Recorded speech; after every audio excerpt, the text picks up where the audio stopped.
Welcome back to Harmonious Spaces. We're on episode number 7 now, and today we're diving into a topic that often, I think, causes a little bit of mystery and maybe even a bit of confusion. Yeah. We're talking about Vaastu Shastra and Feng Shui. Right. These are two very interesting philosophies, but also sort of systems for how to look at your home. Mm-hmm. And I think people get a little confused about what the difference between the two are. Uh-huh. And so I thought it'd be good to have you on to talk about those two systems. Yeah, happy to be here. Before we get into that, though, I do want to give a quick shout out to our sponsor for the show. Sure. This show is brought to you by SOS Realty. SOS Realty are like the property pandits. I like to think of them as the people who can help you navigate the complexities of real estate here in India. Yeah. I mean, buying and selling property can be so complex. Absolutely. But I think they just help people, navigate that whole process. Yeah, exactly. And I know from personal experience, they're a fantastic resource. So if you're looking to buy or sell property or even just get some advice on your current space, be sure to reach out to SOS Realty. We'll have all their information in the show notes below. And while you're down there, hit that subscribe button so you don't miss any of our future episodes. Please do. Now, back to Vaastu Shastra and Feng Shui. We're going to compare and contrast these two ancient systems so you can understand their core principles. And, I think this will be helpful for listeners because maybe they'll see which one, or maybe even a blend of both, could be right for them. Absolutely. It's fascinating how both of these systems, coming from different cultures, they still share that same goal of well-being and harmony. Right. Vaastu, which originated in India over 5,000 years ago, is deeply rooted in that Vedic wisdom. So it kind of connects architecture and astrology and the elements to align a home with those cosmic energies. Right. So it's like a cosmic blueprint for your house. Yes, precisely. Yeah. And then on the other hand, we have Feng Shui. Yes. And that hails from China and is about 3,000 years old. And it focuses on this idea of harmonizing your space with the flow of qi. Yes. And qi is that vital life force energy. Right. And I've always been really interested in this idea of balancing the yin and yang energies. Yeah. It's something that always is sort of in the back of my mind when I'm thinking about my home. Uh-huh. Okay, so we've got ancient India meets ancient China here. Uh-huh. But what are some of the key differences in their approaches?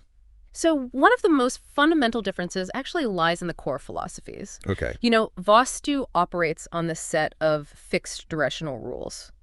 And these are based on the influence of planets and precise geometric principles. Oh. Yeah, it's like a cosmic GPS guiding, how you place rooms and even the overall orientation of the building itself. Okay.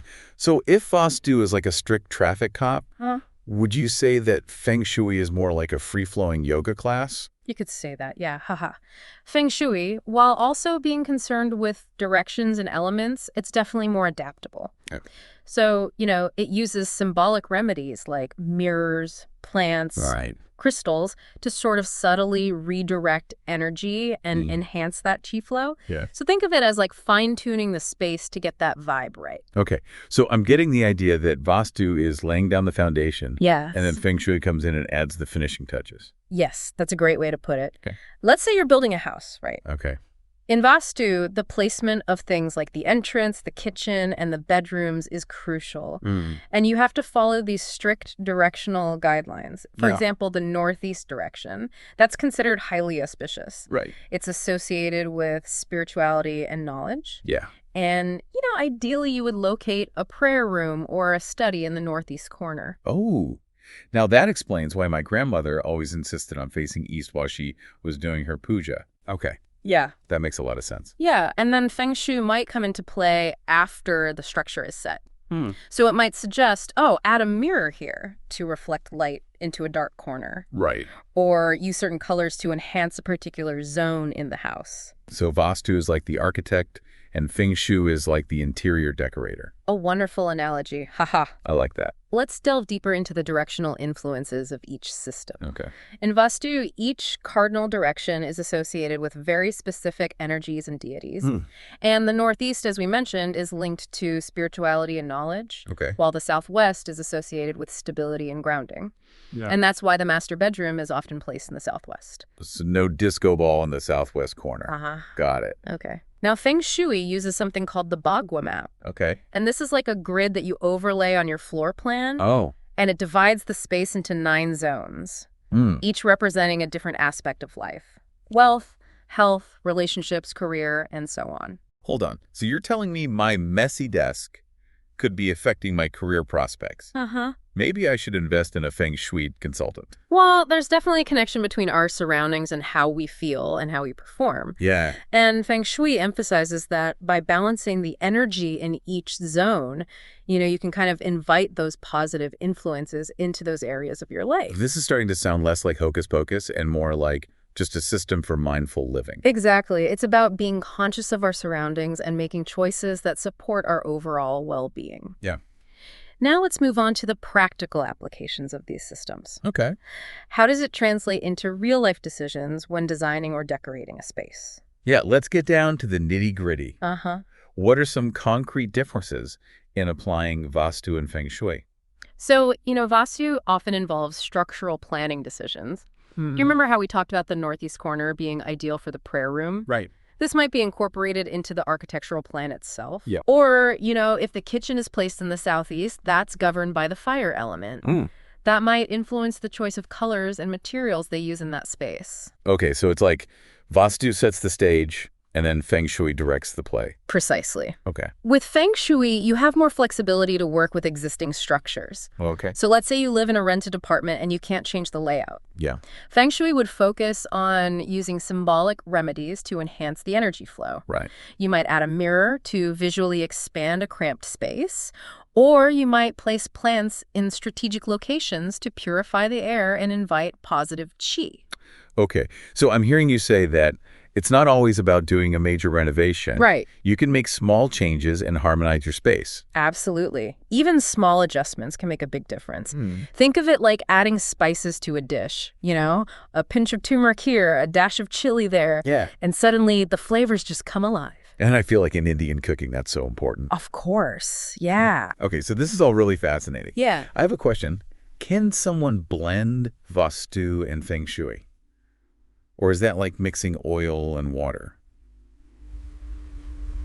That's a great question. And the answer is yes, you can blend them. Okay. They have different approaches, but remember, their ultimate goal is the same. Right. Creating spaces that are harmonious and supportive. So many modern designers now are incorporating principles from both systems for a more holistic approach. Oh, interesting. So it's like taking the best of both worlds to create something truly delicious and unique, like a fusion dish.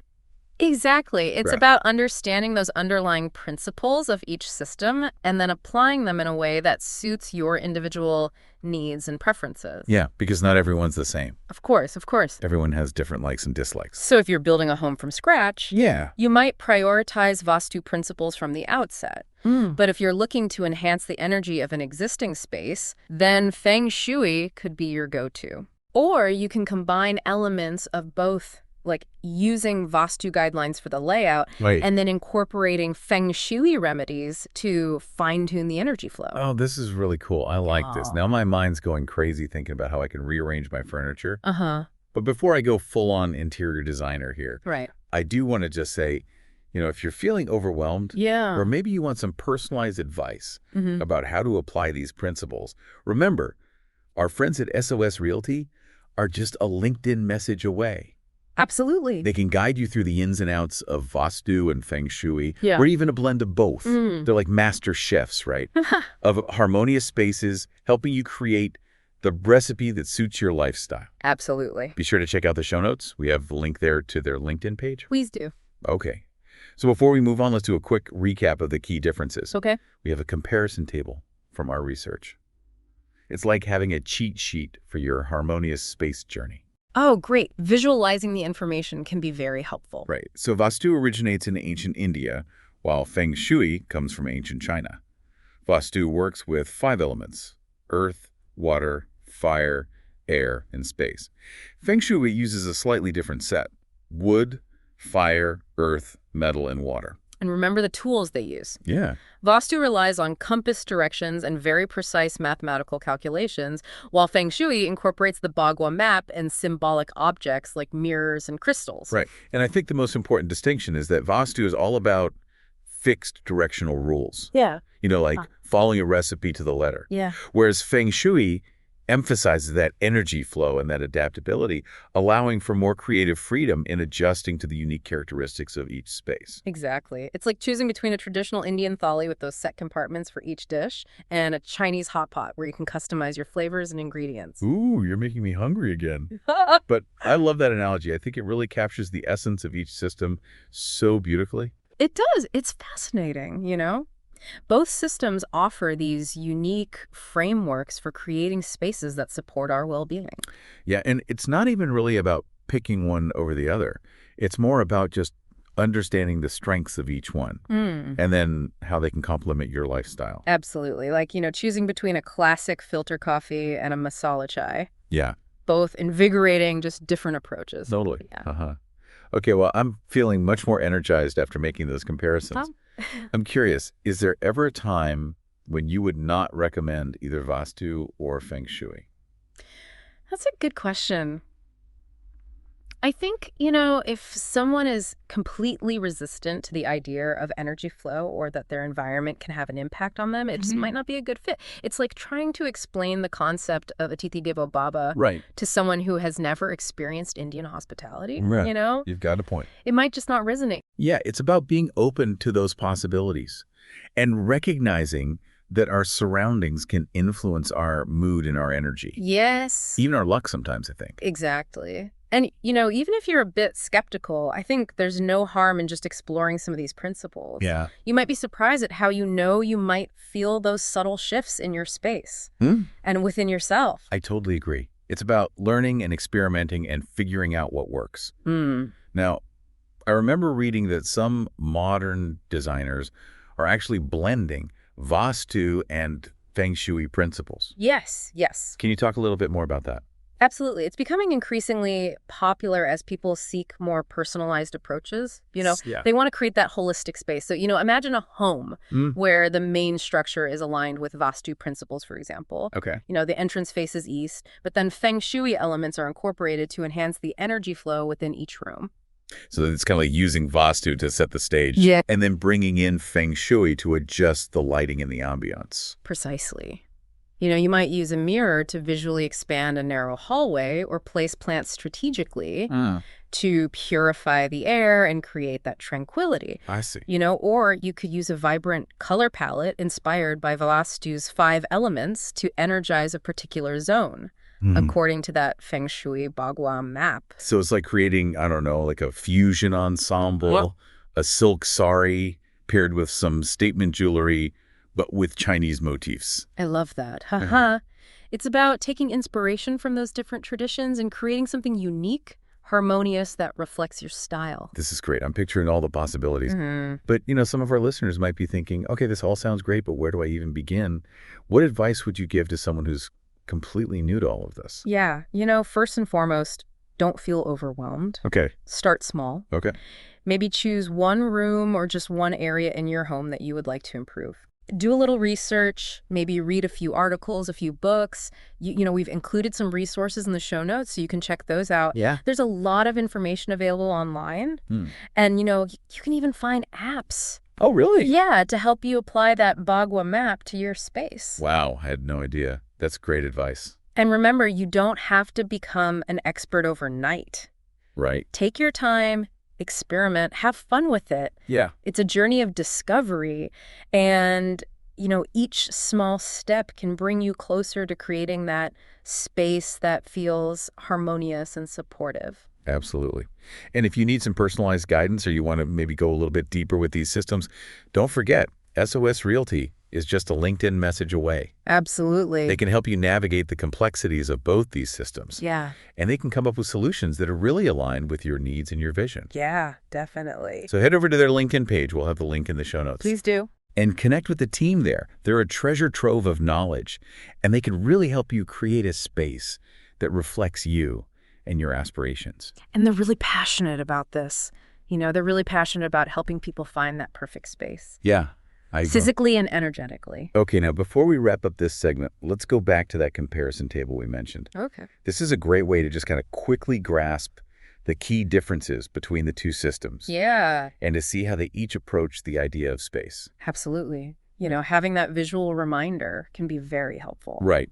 So just to recap, Vaastu is rooted in ancient Indian wisdom, while Feng Shui comes from ancient China.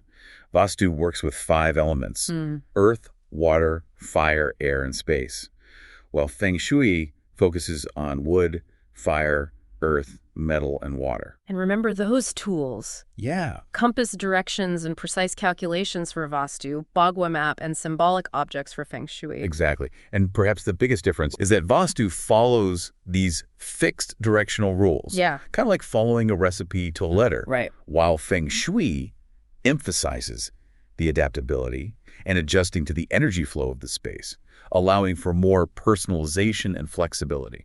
And when it comes to remedies, Vaastu often suggests some structural changes, like repositioning walls or doors. Right. Whereas Feng Shui provides more, those flexible, symbolic remedies that we talked about, like using mirrors or plants or crystals to shift that energy. Perfect. So whether you're drawn to Vaastu, Feng Shui, or even a combination of the two, I think the main thing to remember is that there's a path for everyone to create a space that really promotes well-being and prosperity. Exactly. And it's all about finding what works for you and what you want your space to be. I couldn't agree more. It's about, empowering yourself to create that space that truly reflects who you are.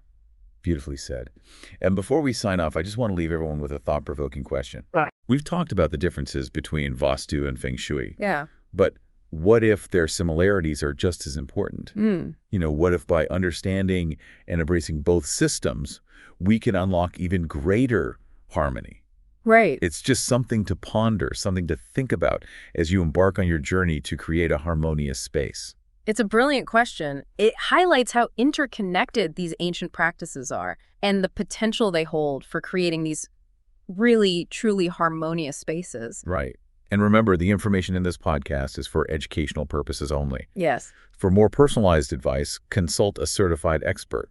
And of course, connect with SOS Realty on LinkedIn. Yes. They can offer their expert guidance on how to align your property with these principles. Absolutely. They're your trusted partners in creating those spaces. Right. Now, before we move on to our last segment, we are going to go back to that comparison table from earlier, just so we can cover a few additional points that really wrap up the main differences between Vaastu and Feng Shui. Okay, sounds good. It's like when you walk into a space and you just feel that sense of calm and peace. Yeah. It's like having, a perfectly brewed cup of chai on a rainy day. I love that. Yeah. I can almost smell the ginger and cardamom. Yeah. But I understand what you mean. It's about creating a space that resonates with your soul. Exactly. Yeah. And it's something that, we can all try to cultivate in our homes, our workplaces, even those little corners, Right. where we escape to. Yeah, just to recharge. Exactly. So it's like, expanding that harmony outwards from within. I like that. That's a really good point. Oh. Okay, so before we wrap up, I have to ask, is there one thing you wish more people knew about Vaastu and Feng Shui? I think, one of the biggest misconceptions is that they're rigid or superstitious. Yeah, I can see that. When really they're about observing and working with natural energies, just like any other science or art form. Right. It's like understanding the rhythm of the seasons. You wouldn't wear a wool sweater in the summer. Of course not. You'd adapt to the natural flow of things. That's a really clear analogy. I like that. And that's what I love about Vaastu and Feng Shui is that they empower us. Yeah. They empower us to create these spaces that help us thrive in all aspects of life. Well said. And remember, listeners, if you're feeling inspired to create a more harmonious space for yourself, don't forget to connect with SOS Realty on LinkedIn. Please do. They are your go-to experts for all things real estate, Vaastu, and Feng Shui. They can help you find a space that not only fits your lifestyle, but aligns with your energy too. Absolutely. Your trusted guides. Yes. Well, thank you so much for joining us on this episode of Harmonious Spaces. It's been a pleasure. We'll be back next week with more insights and more inspiration. Until then, may your homes be filled with balance and joy. And that wonderful feeling of coming home to a space that truly feels like you. Absolutely. And if you enjoyed today's episode, please don't forget to subscribe and leave us a review. Yes, please do. That'll help others find the show as well. It will. As always, the information shared in this podcast is for educational purposes only, and for personalized advice, consult a certified Vaastu or Feng Shui expert. And of course, for all your real estate needs and expert advice, reach out to SOS Realty on their LinkedIn page. You can find the link in the show notes. Happy harmonizing, everyone.